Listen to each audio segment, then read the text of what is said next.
So, I know I was supposed to upload these couple videos about a number of days ago. Hell, I was supposed to do some uploads on Saturday or yesterday, but I decided to just take a little bit of a chill day because I was just kind of relaxing. I got a little bit sidetracked. I didn't know what I wanted to do. I didn't know if I wanted to recap it all. Recap like Dynamite, SmackDown, and Rampage all in the one and then add the prediction videos into it, or just make 4 separate videos and upload it in one day. But I think I'm going to go with the second option. 4 videos, one day. Let's get into it. Dynamite, FTR versus Pride and Powerful. Absolutely fantastic match. Of course it was. I wish, honestly, the good question is, why couldn't they do this match at All Out? It's a blood feud being settled on Dynamite. It's kind of dumb. It's dumb to me. But this was, of course, like I said, it was a very good match. And the finish was very good as well. You know, just seeing Pride and Powerful kicking the hell out of Wheeler and then caving him in afterwards. It was a very good match. There was a tribute to Eddie Guerrero, which was very nice, to Three Amigos by Santana.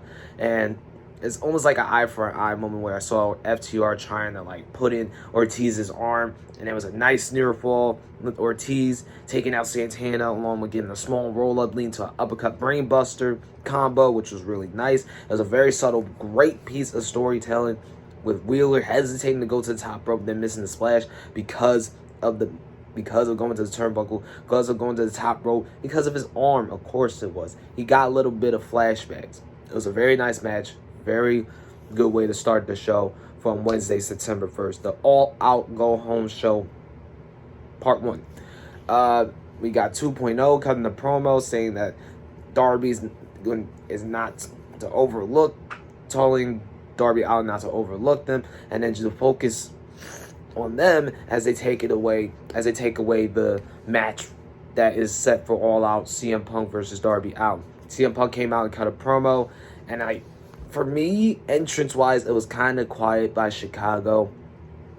So I'm starting to see the hype is starting to wear down just a little bit. It's starting to wear down just a little bit, and it's starting to really show that, you know, the debut was just the debut. Now it's just like, you really got to get in the ring. You really got to show them something.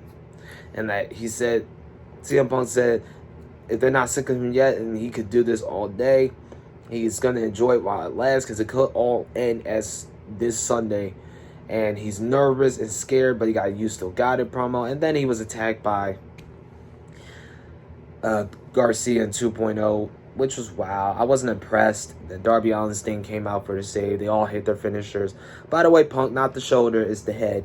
Gotta hit the nose or something. It's a GTS. Go to sleep, not go to shoulder. Christian Miracle came up with that. Shout out to him. Kenny Omega and Christian Cage got a promo package with JR and Excalibur, along with Mark Henry and Paul White sharing their thoughts on the match, which was not bad, I guess. MJF did his little interview segment where he said Tony is uncomfortable. Tony said he was uncomfortable, and he was such a professional. Tony is, that MJF is. I feel like they forgot one nickname for Chris. Y2J. The greatest nickname of all time. He's Y2J. Chris effing Jericho. That's where it all began. Is that MJF kept going, saying 4 decades of reinvention, and by the time his career is done, he will have Chris Jericho's spot on the Mount Rushmore list. Ali kept coming back for more, and Chris has done the same. He's on downward spiral. He's an addict. He needs the spotlight. When a man loses it, he does anything to get it back. And the same earning of the spotlight that brought you to the dance will be the one that takes you out. Really good promo. I'm not going to lie. Really good interview promo. MJF is probably the best promo probably in wrestling that's not Roman Reigns. So I'll say second best.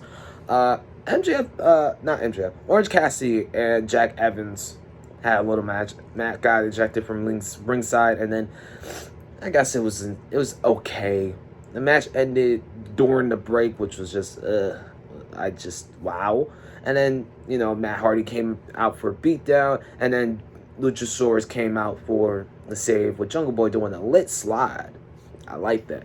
Eddie Kingston and Miro got a promo package with MJF. I mean, not MJF. Freaking hell. I just kept thinking. I keep thinking of MJF.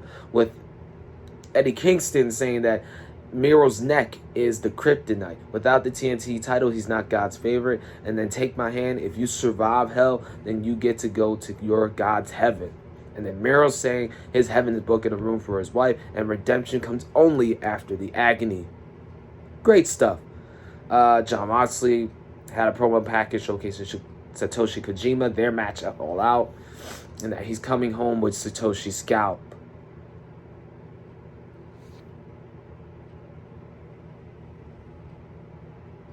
Chris Jericho then cut a promo afterwards. Had his interview segment with Jim Ross saying, "Is it me or I'm just deaf?" Like Chicago, no. Jericho didn't say it. It was just me. I said that. It's like Chicago felt like quiet. It felt so subdued, but Chris Jericho got him up a little bit, saying Chicago is Jericho. 22 years ago, he began his main event journey in the Allstate Arena, and Jim Ross was the guy who recruited him. Why did he put his career on the line? Because first off, MJF is a piece of shit, and similar in many ways. There's only 3 victories that MJF has over Chris Jericho. Has to take the chance to beat him, never been complacent, no guarantee to succeed. No guarantee to succeed, period. And not AEW, not himself, anybody, period. There's no guarantees to succeed. And if he didn't take the chance, he would be complacent no matter what. He couldn't live with not beating MJF. And the beginning, it could be the beginning of the end of Le Champion and the end of his time in the ring. It doesn't want it to end. He wants more. If something horrible happens, then so be it. And he will be a commentator and thank everyone for making his dreams come true. He will thank them for everything. Before that, he will not take this away from him. He's the best. Be the best you've ever been. He doesn't have the balls to get rid of him. That was Chris Jericho towards MJF. Another absolutely electric promo segment, interview segment. I feel like there's always been something missing in promos recently, and that has been emotion. Something that has been missing today's era of promo cutting. Feeling what the person feels is what's missing, and I felt Chris in this promo. It's the best promo I've heard in a long time. I swear to you not. Really one of the best promos I've ever listened to. And then Darby Allin had a little bit of a package saying when he was 15, CM Punk was his favorite wrestler, and then he left and became a pro wrestler himself. He said one thing he didn't like, and then he was the first on the list. That he was the first on the list, but should have been the last. Do the impossible, beat Punk in Chicago, or die trying. Another great promo, I'm not going to lie. It's a couple of great promo packages here. We then got Brian Cage versus Will Hobbs, and it was a sneak attack by Brian Cage on Will Hobbs. So much for that 5-match streak under a minute. And then for as big as Cage is, he's so athletic. He's one big man lifting another big man into the ring for a superplex, and then there's a dusty finish afterwards to a good match. And then it's like, damn. God damn. Malachi Black cut a promo afterwards saying he left the ring to dictate the fight. 7 days to atone for the sins. That's towards Lee Johnson. He will not be lucky on Rampage. Place a coin on each one of his eyelids so when Hades comes, he can pay the boatman's toll. Yeah, I love words. I swear I do. QT Marshall then came out, called out Paul White, and then he cleaned the house. And then the Gun Club showed up. And then Big Show. JR, he's not Big Show no more. He's Paul White. And then that happened. Gun Club turned on Paul White. Right to the hip. Yeah, Billy Gunn turning heel on Paul White in 2021. That actually happened. The future is so bright in AEW. Young guys getting a chance to shine, are they? Yeah, good stuff. And then we got Britt Baker saying that there's star power added to this Casino Battle Royale with Jamie Hayter and Rebel. Yay. And then there's big news about a free agent signing. She just re-signed with AEW.